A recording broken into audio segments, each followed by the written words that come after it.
Man, I'm finna whip this hoe.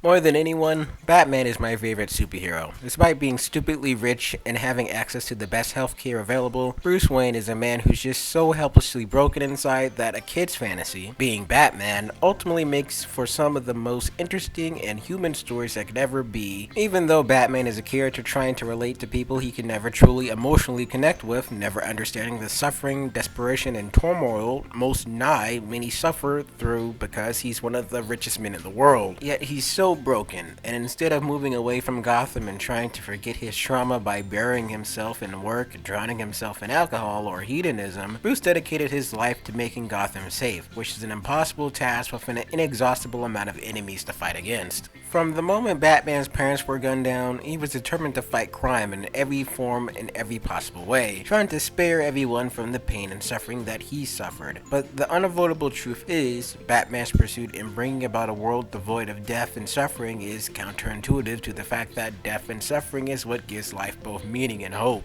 And much like the duality of good and evil, you have to be willing to die to really live, and to build a better solutions for tomorrow than we have yesterday. This is how we do better. We wage war against evil, a war that can never be won, but one that must always be fought. Bruce Wayne is the Batman, the caped Crusader, the ever-evolving legend. Batman has some of the most interesting villains in comic book history, which many analogs in theory crafting can be drawn upon, with some believing that Batman's personality is brought to the levels of ad nauseum in the enemies he fights. For example, the Riddler represents his intelligence used for malevolent purposes, Penguin represents his wealth misused and corrupted, Two-Face represents the duality between Bruce Wayne and Batman, Bane represents his strength and willpower, the Joker represents everything wrong, twisted, and possibly corrupt about Batman, the potential evil a Batman who last might bring unto the world if he responded to his pain in the same way the Joker did. Bottom line, Batman is constantly at odds with every single villain because there's a strong possibility he's at odds with himself.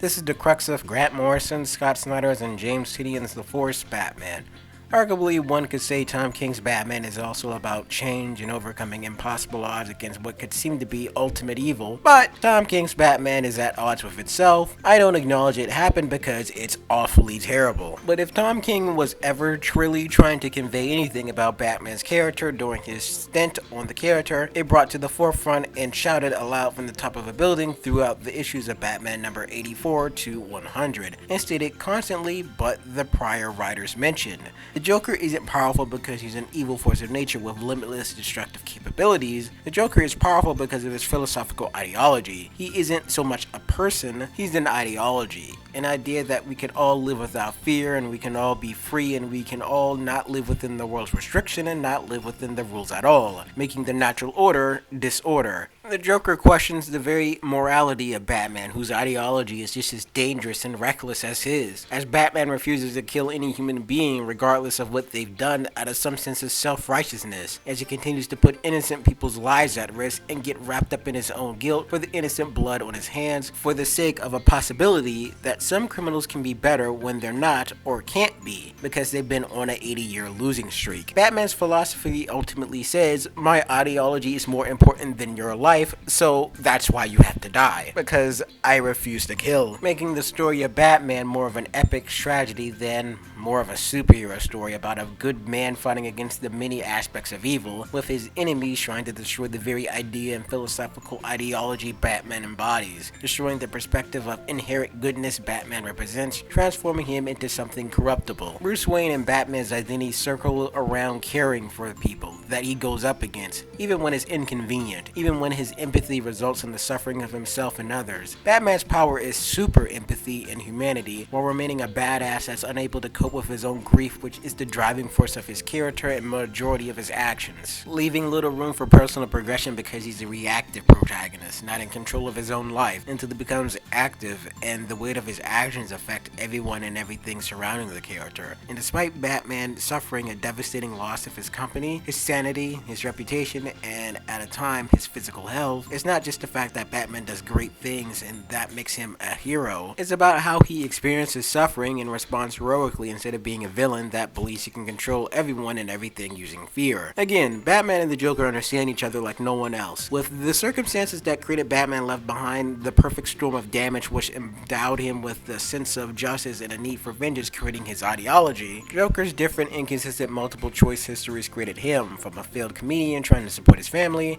to an abused boy with a psychopathic family that befriended a gorilla to later fall into a vat of chemicals, and have every action precede these tragic events be fueled by spite and for the sheer fun and enjoyment and pleasure of doing the things that he does. Until, again, in James Tynion's Batman run, his main objective is to establish a legacy, which forces Bruce Wayne, Batman, to change. To lucidly explain the plot of their Dark Designs and Joker War, after Superman decided to reveal his identity to the world for a second time because the first time won't be as good as how it happened this time, the Joker wants to have a final war with Batman before he gets any bold ideas. Following this, it's revealed years ago that the Joker, Catwoman, Penguin, and the Riddler came up with a plan to defeat Batman with a criminal mastermind named the Designer, making their ineffable plans to defeat Batman attuned to their personas and capabilities as villains, until it's revealed that the Joker's desire and wish to receive from the Master Planner is that he wanted to become like the man and take his place, which prompts the Designer to kill them all. But before that can even happen, he's shot by the Joker in the back of the head, then resurrected in this story by the Joker, who uses his technology to control corpses to bring him back to life, thus implementing his original plan to destroy Batman by using Catwoman's plan to steal the Wayne fortune and allowing Joker to control Gotham City's criminal underworld and politics, which in turn destroys not only Batman's reputation, but does insurmountable amount of damage to Gotham City, destroying the legacy, name, and reputation of the Waynes, with Joker ensuring that all this chaos was done in the Wayne's family name and fortune.